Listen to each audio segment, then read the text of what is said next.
Peace out, bitches. Oh my god! That multi-kill!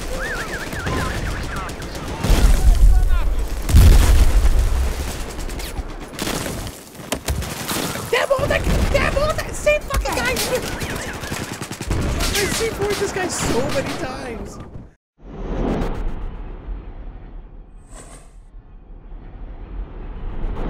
Hello YouTubers, my name is X Factor, and those were a couple snippets from my live stream the other day, including this round, where sometimes it takes a little sacrifice to get things going. Whether it's a push and rush, suiciding to get their armor down, or just turning a corner with more than one guy. Sometimes that's all it takes to crack the nut. And right now, I'm getting NG bombed, and everything and anything that goes boom is right here, between C4 and slams and a couple RPGs. Playing Obliteration on Dawnbreaker, the most threatening thing is the infantry on the rooftops. Not to mention, Battlefield has been patched with the Naval Strike DLC. Javelins hurt a lot. They have been buffed substantially and can for hit at least 35 damage. And there I take a little damage running over a friendly. If you get to a decent speed with a piece of armor and you hit the Battlefield 4 speed bump, also known as a friendly, you'll take 3 or 4 damage. It could disable you, and it can also kill you. So today we're going to be talking about the sacrifice needed to finalize things, to crack the nut.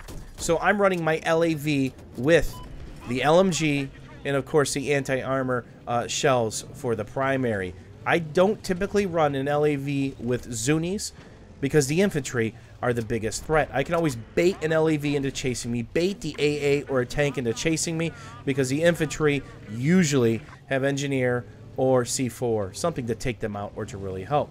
Now that they've got the bomb, I need to reposition and make sure I'm in between where they want to be and mirror that position. So now it's in the air. Now I got to go. Just bailed. If I don't get them here, my squad mate might have a crack at them. So just that quick, it swings from one side of the map to the other. Obliteration is one of the most fluid game modes in the game. Even with all the rooftop stuff going on, it is just everywhere. That bomb is on the move constantly, and you can play games with that, which I'll explain. So I'm literally waiting for a squad mate to spawn in to grab the bomb so we can go, and that is a lot of engineers and things that go beep. Obviously you can APS through it. The other bonus is if you shoot the engineer with a javelin, once he's dead, he loses the lock. It's just going to go off into space and you're okay. So always pay attention to who's standing still. Usually engineers aren't going to try to maintain a lock and strafe. Not to mention, you got to pay attention to the recons who are trying to hit you with the PLD to cause even more destruction. Be very wary of that. If you see a little recon barely head glitching a ledge or the top of a building, that is going to be the guy you're definitely going to want to kill. So we've shifted the bomb over. It's going to kind of be stagnant. That means the enemy teams had time to react. So we're going to clown car in this thing, and we're just going to go for it. We're halfway into this round. There hasn't been a bomb set yet, and we're just going to go. So you can enter your LAV into B, but you can't take it full speed like I'm about to do right there. Karate chop. You got to slow down. The boats on Hanai Resort are the same way with some of the bridges. If you take it full speed, you're going to have a bad time. So this is one of those situations where I'm talking to team player in VoIP. Hey, you get your side. I got my side. I'm going to give my rear end to the back wall so I don't take max damage. And we're definitely going to go down with the ship and get the free Battlefield 4 fireworks show right about now. So here we are back on our feet again, trying to clear up the backfield, because the last thing I want is engineers bailing behind me, dropping slams on busy routes, or trying to hunt me down, or allowing this guy to have friends come visit. I could have APS'd that, but the APS is a 30-second cooldown, and that's just a law. It only hits for 21. That's it. No need to waste that. I completely rep through that and go on my way. Let the auto repair kick in after a couple seconds. So I talked about a game that you can play when you have the bomb. Typically in Obliteration, most people are moving around on foot.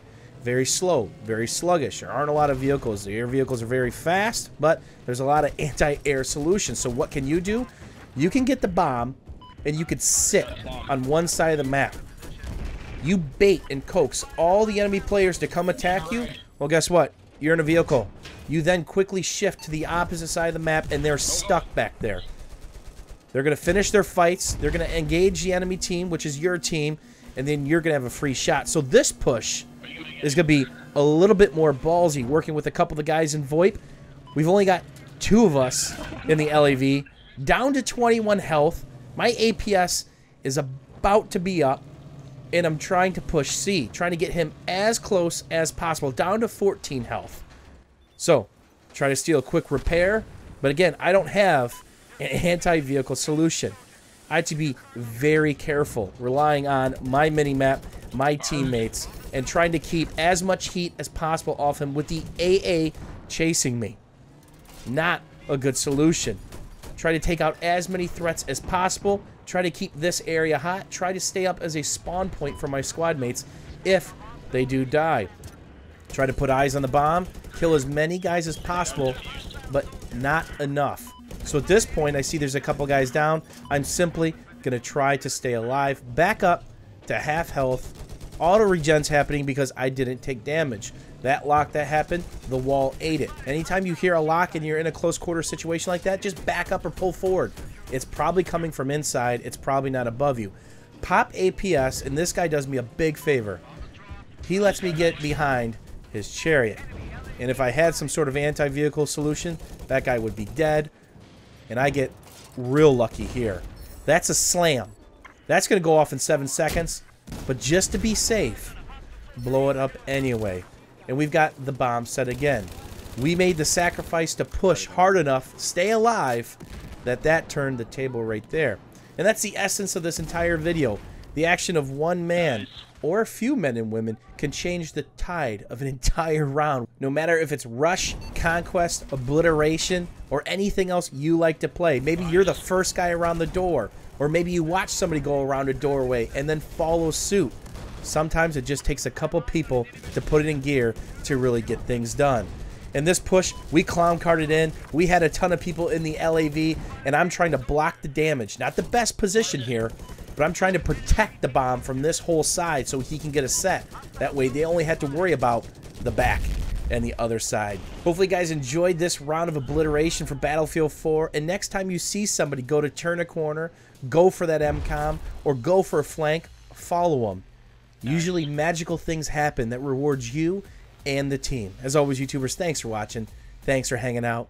We'll see you soon.